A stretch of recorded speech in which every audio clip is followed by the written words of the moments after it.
Quarta-feira da quarta semana da Quaresma, ano B. Eu sou o Padre Pedro Paulo e iniciamos agora mais um programa, A Bíblia no Mundo de hoje. A Quaresma vai se desenvolvendo com um apelo atual, forte e decisivo na nossa conversão.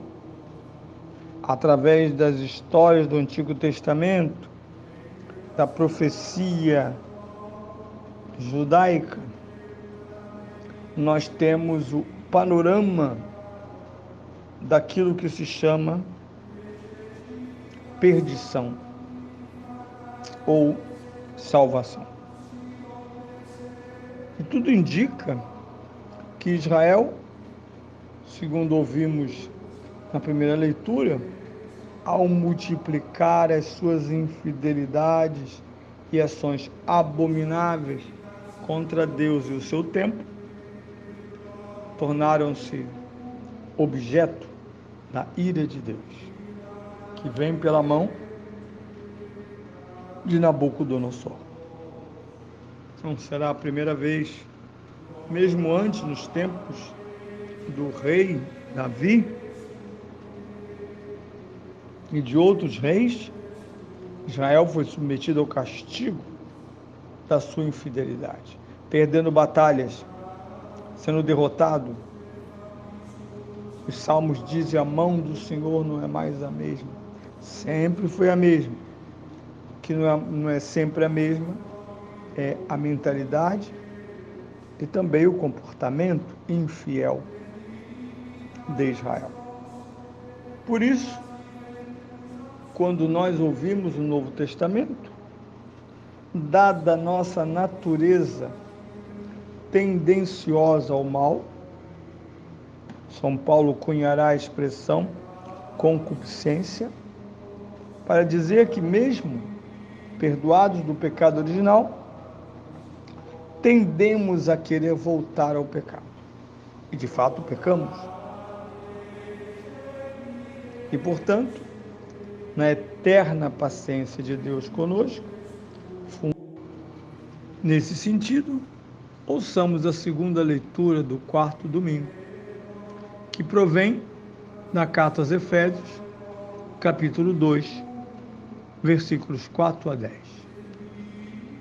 Deus, que é rico em misericórdia, pela grande caridade com que nos amou, a nós que estávamos mortos por causa dos nossos pecados, restituiu-nos a vida em Cristo. É pela graça que fostes salvos, e com Ele nos ressuscitou e nos fez sentar nos céus com Cristo Jesus, para mostrar aos séculos futuros a abundante riqueza da sua graça e da sua bondade para conosco em Cristo Jesus, e da sua bondade para conosco em Cristo Jesus. De fato, é pela graça que fostes salvos por meio da fé. A salvação não vem de vós, é dom de Deus. Não se deve às obras, pois ninguém se pode gloriar. Na verdade, somos obra sua, criados em Cristo Jesus, em vista das boas obras que Deus de antemão preparou como o caminho que devemos seguir. É um texto maravilhoso, em todos os textos da Escritura, mas é maravilhoso pelo escritor também, exímio, uma retórica eloquente, eficaz. E aqui precisamos elaborar duas questões. Primeiramente, que a carta aos Efésios reflete, como em Romanos e Gálatas, esse tema tão difícil para os judeus no tempo de Jesus, que eles não eram salvos ou não foram salvos nem no Antigo Testamento por causa de suas obras. Um certo farisaísmo Em Israel, depois da Revolução Macabeia, começa a pregar, a partir de si próprios, a certeza da justificação pelas obras. Isto é o mérito do que crê, do fiel, a garantir-lhe a salvação. Deus não pode condenar aquele que cumpre as obras de Deus. Ele está salvo pelas obras. Deus deverá salvá-lo.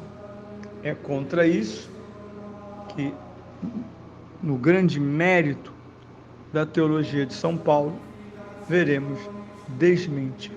Segundo, o Papa São João Paulo II deixou-nos muitos documentos que precisam ser lidos hoje, até como antídoto de algumas heresias ou semeresias que circulam por aí. E o Papa escreve um documento chamado Dives in Misericórdia, que quer dizer rico em misericórdia, comentando este trecho e outros da grande teologia da justificação paulina. E assim começa o texto. O pressuposto do texto é a afirmação: Deus é rico em misericórdia. E o que quer dizer isso? Que nunca será nossa a total responsabilidade da salvação. Mesmo nossa resposta correta a Deus não é fundamento de sermos salvos, mas se trata da caridade de Deus. Por isso, jamais durante a nossa vida poderemos dizer: eu me salvei. Não. Vamos glorificar a Deus eternamente, porque Ele nos salvou. Bem antes que pudéssemos dizer sim. E como Ele fez isso? E aqui vem o centro da mensagem inspirada de São Paulo: pelo Cristo. O Cristo restituiu-nos a vida. O Cristo é a causa de mortos pelo pecado ou pelos pecados sermos resgatados. E aqui vem o grande imperativo que Lutero não entendeu nada, fez aquela confusão boba dele, lendo a carta aos Romanos e mesmo Gálatas, quando São Paulo diz: é pela graça que fostes salvos. Aí o tonto lá do frei, lá do monge, diz que isso significa que não existe a mediação sacramental da igreja na nossa salvação. Claro que cada um, como é típico do protestantismo, não tendo o magistério, cada um diz o que quer. E quanto mais gritar, seguramente, será mais ouvido pelos incautos. Mas não.